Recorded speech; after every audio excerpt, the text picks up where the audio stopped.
여러분 안녕하십니까? 포항 MBC 뉴스투데이입니다. 오늘 아침까지는 영하권의 강추위가 이어지겠습니다. 경북 동해안 전역에는 사흘째 건조주의보가 발효 중입니다. 화재 사고에 주의하셔야겠습니다. 조주경 기상캐스터입니다. 오늘 아침까지는 매서운 추위가 이어지겠습니다. 포항의 아침 기온은 영하 2.4도로 예년 이맘때보다 5도가량이나 밑돌고 있습니다. 강추위에 건강 잃지 않도록 옷차림 따뜻하게 해주셔야겠습니다. 한낮에는 7도까지 오르면서 어제보다는 기온이 조금 오르겠지만 예년 수준을 4도에서 5도가량 밑돌겠습니다. 경북 동해안 전 지역에는 3일째 건조특보가 발효 중입니다. 화재 사고에 각별한 주의가 필요하겠습니다. 이어서 자세한 오늘 기온 보겠습니다. 오늘 아침 기온은 영덕이 영하 5도, 울진 영하 4도, 포항과 경주 영하 2도로 어제와 비슷하게 시작하고 있고요. 한낮 기온은 경주와 영덕, 울진 6도, 포항이 7도까지 오르면서 낮 기온은 어제보다 2도에서 4도가량 오르겠습니다. 울릉도와 독도에는 오늘 아침까지 눈이나 비가 살짝 지나겠습니다. 아침 기온 울릉도 0도, 독도 3도로 시작하고 있고요. 한낮에는 울릉도 5도, 독도 7도까지 오르겠습니다. 동해 먼바다를 중심으로는 풍랑특보가 발효 중입니다. 물결은 전해상에서 최고 3m까지 일겠습니다. 다가오는 주말부터는 추위가 차츰 누그러지겠습니다. 날씨였습니다. 화물연대 총파업이 일주일을 넘기면서 지역에서도 물류 대란이 벌어지고 있습니다. 산업별로 피해가 커지고 있는데 다음 주부터 철강산단의 공장이 가동을 중단하는 등 피해가 본격화할 거라는 우려가 나옵니다. 박성아 기자가 보도합니다. 포항 철강산업단지 내 도로입니다. 파업에 참여 중인 화물차들이 길게 줄지어서 있습니다. 포항에서만 화물차 2천여 대가 멈춰서면서 포스코 포항제철소에는 출하하지 못한 철강 제품들이 쌓이고 있습니다. 포항제철소는 하루 출하량 10,000톤 가운데 3,000톤을, 현대제철 포항공장은 하루 출하량 8,000톤 전량을 내보내지 못하고 있습니다. 경상북도는 포항 철강산단의 피해 규모가 950억 원이 넘는 것으로 집계했습니다. 파업이 길어지면 다음 주부터는 공장별로 가동 중단까지 우려되는 상황입니다. 시멘트 수급이 안 되면서 건설 현장도 어려움을 겪고 있습니다. 당장 다음 주부터 시멘트 관련 공정은 불가능한 상황입니다. 재고가 소진이 다 돼가지고 금일부터 레미콘 타설이 전혀 안 되고 있습니다. 다음 주 월요일부터 같은 경우는 시멘트 관련 공정 작업 같은 경우는 전체가 수업될 것 같습니다. 수도권을 중심으로 휘발유 품절이 속출하자 포항 지역 주유소들도 비상이 걸렸습니다. 현재 우리 주유소 같은 경우에는 한 일주일분을 더 견딜 수 있는 물량이 있습니다. 그런데 앞으로가 문제가 되겠죠. 화물연대는 파업을 이어가겠다는 강경한 입장입니다. 특히 정부가 시멘트 업종을 대상으로 내린 업무 개시 명령을 다른 품목으로 확대할 수 있다는 소식에 촉각을 곤두세우고 있습니다. 철강 쪽에 업무 개시 명령이 내려지더라도 끝까지 하겠습니다. 끝까지 투쟁하겠습니다. 우리의 최저임금 안전운임제를 사수하기 위해서 끝까지 투쟁하겠습니다. 포항시는 철강산단 공장들의 가동 중단을 막기 위해 야적장 추가 확보 등 대응책을 마련하고 있지만 파업이 장기화할 경우 지역 경제에 더 큰 피해는 불가피할 것으로 보입니다. MBC 뉴스 박성아입니다. 화물연대 파업과 관련해 정의당과 진보당, 노동당 등 경주 지역 진보 3당은 어제 경주시청에서 기자회견을 갖고 정부의 업무 개시 명령을 철회할 것을 촉구했습니다.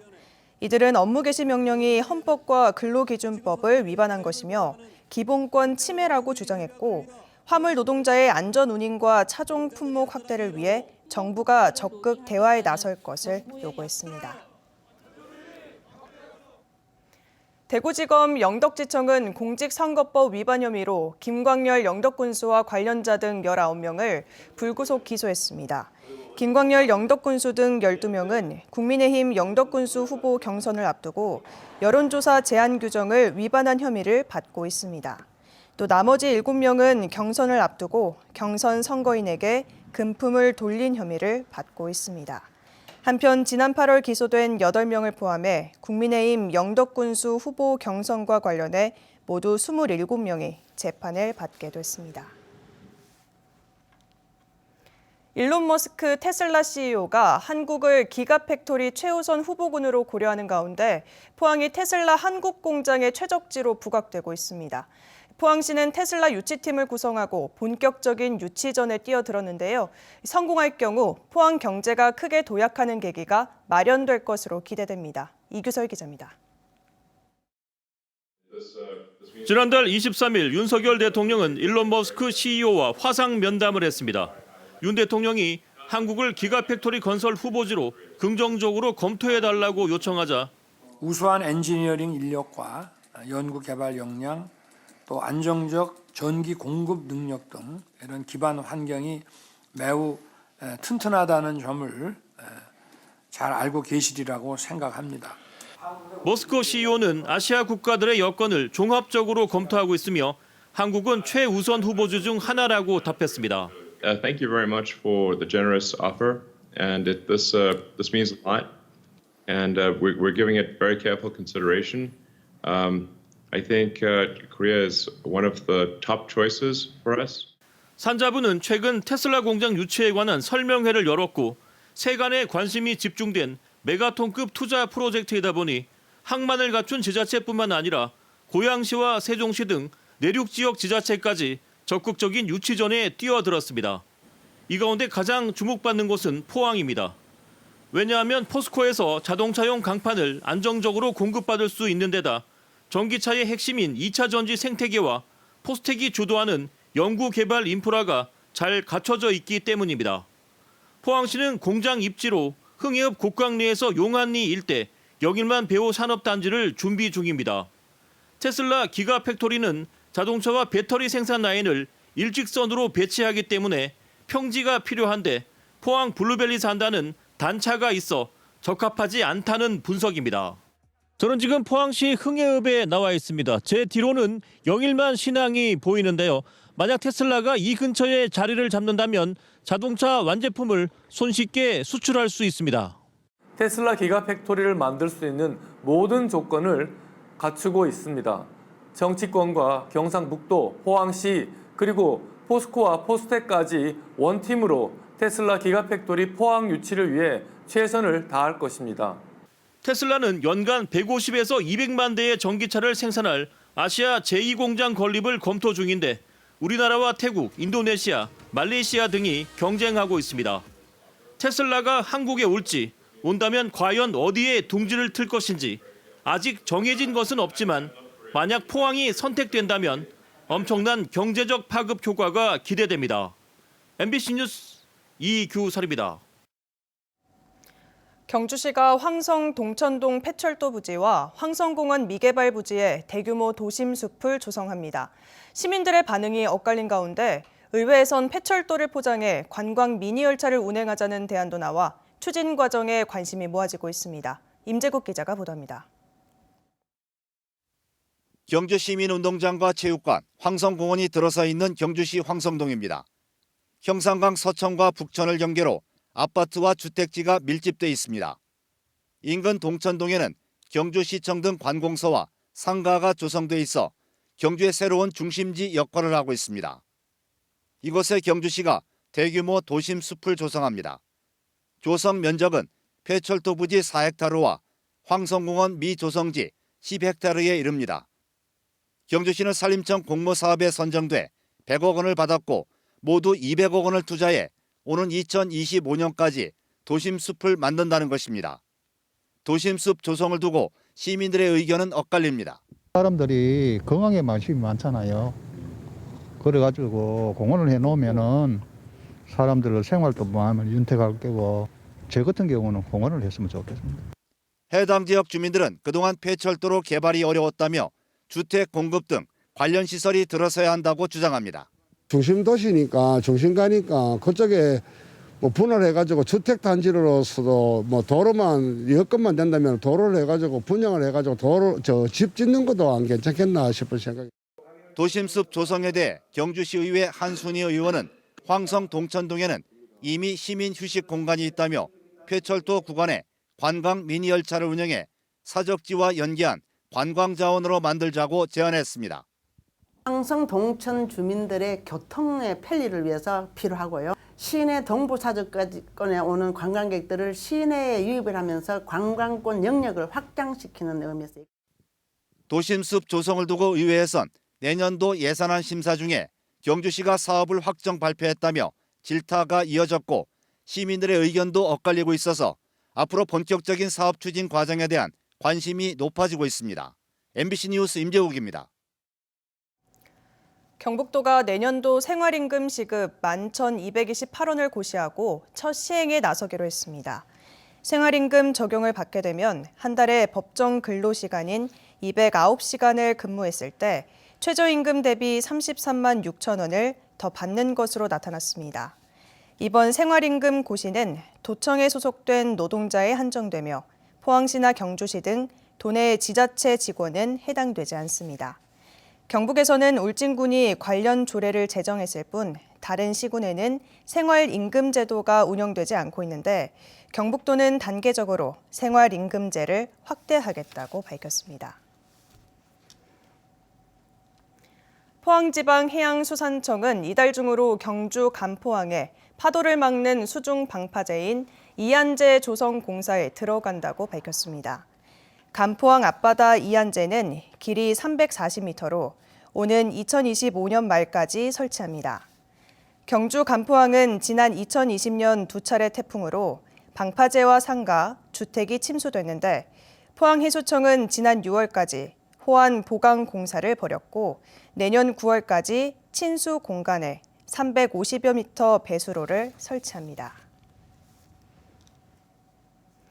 경북도가 앞으로 20년간 장래 추계 인구를 분석한 결과 완연한 인구 감소세를 보였습니다. 포항과 경주 등 경북도 16개 시군의 인구 감소로 도내 전체 인구는 2020년 265만 명에서 244만 명으로 21만 명 줄어들 것으로 전망됐습니다. 또 경북 지역의 중위 연령은 2040년 기준으로 포항은 58.3세, 구미 51.5세, 의성 70.1세로 예측되는 등 고령 인구는 2배 가까이 늘어나는 반면 21살 미만 학령 인구는 50% 이상 감소할 것으로 보여 관련 대책이 시급하다는 지적입니다. 경북의 초등학교는 3년 안에 절반이 사라질 거란 충격적인 전망이 나왔습니다. 작은 학교를 살리기 위해 여러 정책이 나오고 있지만 지자체와 교육계가 함께 대비하지 않으면 더욱 심각해질 수도 있다는 경고입니다. 조재한 기자입니다. 한국교육개발원이 학교 소규모화를 조사했는데 2025년 기준으로 경북은 509개 초등학교 가운데 44.99%인 229개가 고위험군으로 분석됐습니다. 고위험군은 초등학교 입학 예상이 거의 없다는 것으로 45.36%의 충남과 함께 가장 심각한 수준입니다.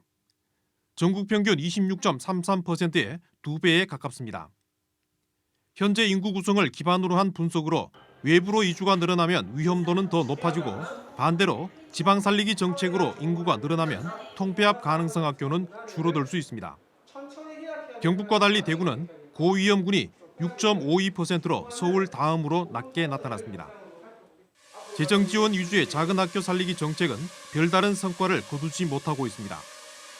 정책이 효과를 거두기 위해서는 운영과 업무를 줄일 수 있는 광역 단위의 지원이 필요하다는 지적입니다. 학교의 업무를 좀 이렇게 경감시켜 줄 수 있는 그 대표적인 예가 이제 교육지원청의 학교교육지원센터에서 소규모 학교에 있는 업무들의 일부를 좀 처리를 해주거나 또는 이제 학교 간의 행정 업무를 좀 통합적으로 운영하는 방안 이런 것들이 좀 필요하지 않을까라고 생각을 합니다. 교육뿐 아니라 정주 여건을 책임지는 지자체와의 협력 또한 중요합니다. 교육만의 노력으로는 불가능한 것이 그 지역의 학교의 교육 과정이 좋고 선생님들이 우수해서 그 지역으로 이주해 오고 싶어도 정주 여건이 마련되지 않으면 학생 수가 증가할 수가 없습니다. 소멸 위기로 치닫고 있는 농산어촌 지역은 학교 통폐합이 가속화되면서 교육 기능이 사라질 수 있다는 위기감이 커지고 있습니다. 교육 등 모든 자원의 수도권 집중에 따른 양극화와 지방 소멸이 더 이상 경고가 아닌 눈앞의 현실이 되고 있습니다. MBC 뉴스 조재한입니다. 지난 10월 포항 모텔에서 가스 누출로 3명이 사망한 사고와 관련한 국립과학수사연구원의 감식 결과가 나왔습니다.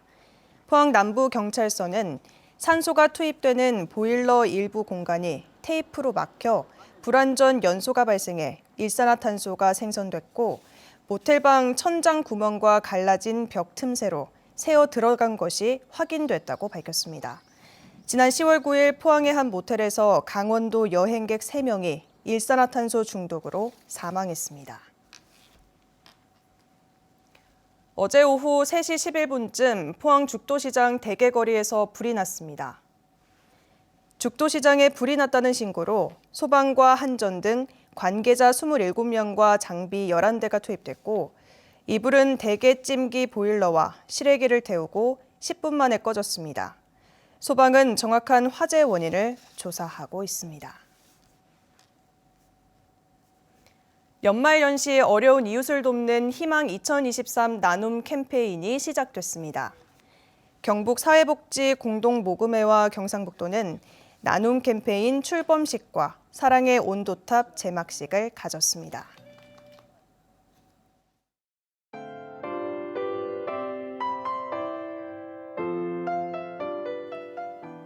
오늘 아침까지는 매서운 추위가 이어지겠습니다. 포항의 아침 기온은 영하 2.4도로 예년 이맘때보다 5도가량이나 밑돌고 있습니다. 강추위에 건강 잃지 않도록 옷차림 따뜻하게 해주셔야겠습니다.